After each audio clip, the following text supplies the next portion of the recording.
Not too long ago, I talked with Dale Bohannon, whom I've known since, I guess, the mid-1980s. And he told me something very interesting that he found back in the fall of 2000 while he was on a business trip. Listen to this, folks. I was pulled to the side road, which was a new cut gravel dirt road in front of a business, a builder supply business, actually top-notch builder supply in Madison, Georgia. To my right, this was previously was a soybean field, and this little new cut road divided this field, and the right side of the road was filled with which I thought was portable toilets. I never looked at them that close. Same in color, maybe black, but which was an odd color. And I was sitting there going over my notes, and a van pulled alongside of me that turned out to be the property owner. And he greeted me, and he was by himself, and so we had a good little dialogue there, and I asked him about the field of black boxes.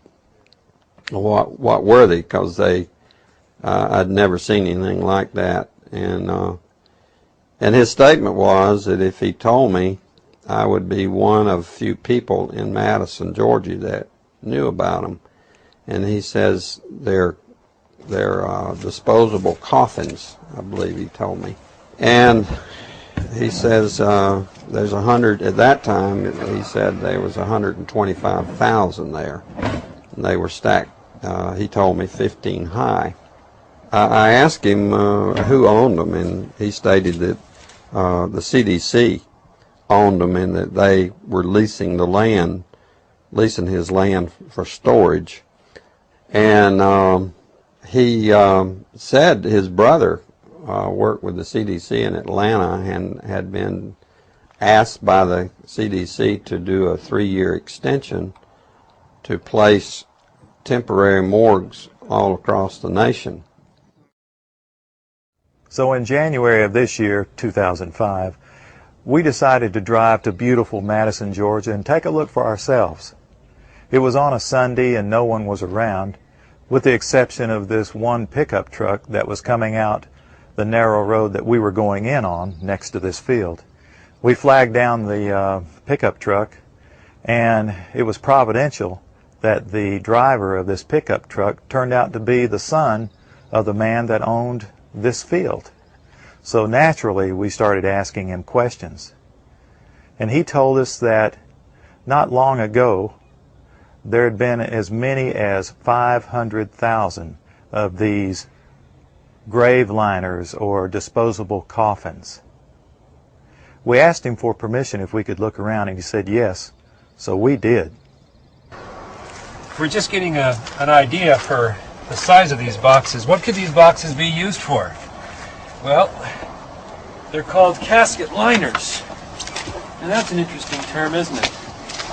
It's a casket liner. When I first heard the term casket liner, I thought perhaps a lining for a casket. But this is too big to be on the inside of a casket. So certainly this could be used as a casket. This is an inexpensive casket. And you can see the size here. There's lots of room. I think my friends here, we could all probably get inside, and it might be a little cozy, but we'd fit just fine. Which tells me that these liners can be used for more than just one. And one more time, what kind of liners are these? Casket liners. These are casket liners. That's what the man said. That's what the man told us. And we're told that there are about, well, there were about 500,000 out here.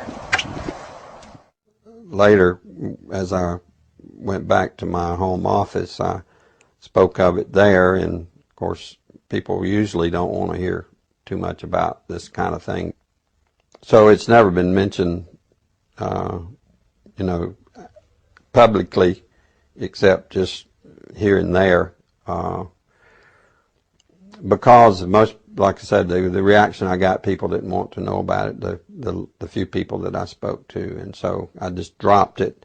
And till I went to a luncheon, a fundraiser for Representative Saxby Chambliss. He was running for his second term for the U.S. House of Representatives.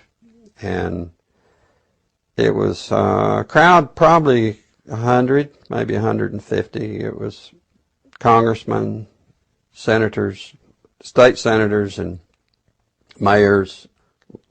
There was one table we probably had 2 3-star generals and a couple of 1-star with their spouses. So it was a real high-powered meeting. But the keynote speaker was a congressman, and I don't remember his name. He'd just been in the House for a long time, and he was the chairman of the Armed Services Committee.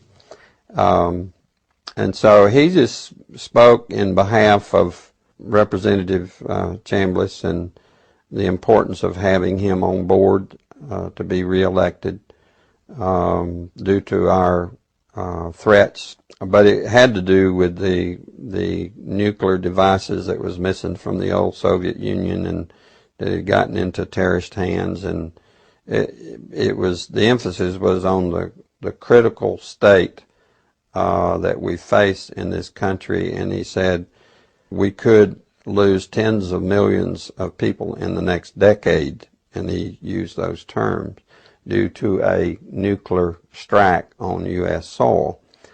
And I was sitting there, and it became very clear to me that that could very well explain why just weeks, I mean, could be 2 to 3 weeks prior to that meeting, that I had stumbled upon these, at that time, 125,000 disposable liners or caskets or coffins or whatever they could be termed as in that soybean field in Madison, Georgia. Did you catch what he said, friends? At this high-powered meeting, it was in Perry, Georgia, near Robins Air Force Base, the largest employer in the state of Georgia, Robins Air Force Base. The chairman of the Armed Services Committee was the keynote speaker. The chairman of the Armed Services Committee, whoever that may be, used to be Sam Nunn of Georgia, from the district I was born and raised in. Whoever that chairman is generally one of the most powerful men in Washington. And I can't remember the chairman's name at that time myself, but he said, this was in the year 2000, I believe, that in the next 10 years, possibly due to nuclear strikes, tens of millions of people could lose their lives. And we've just read what our prophet said.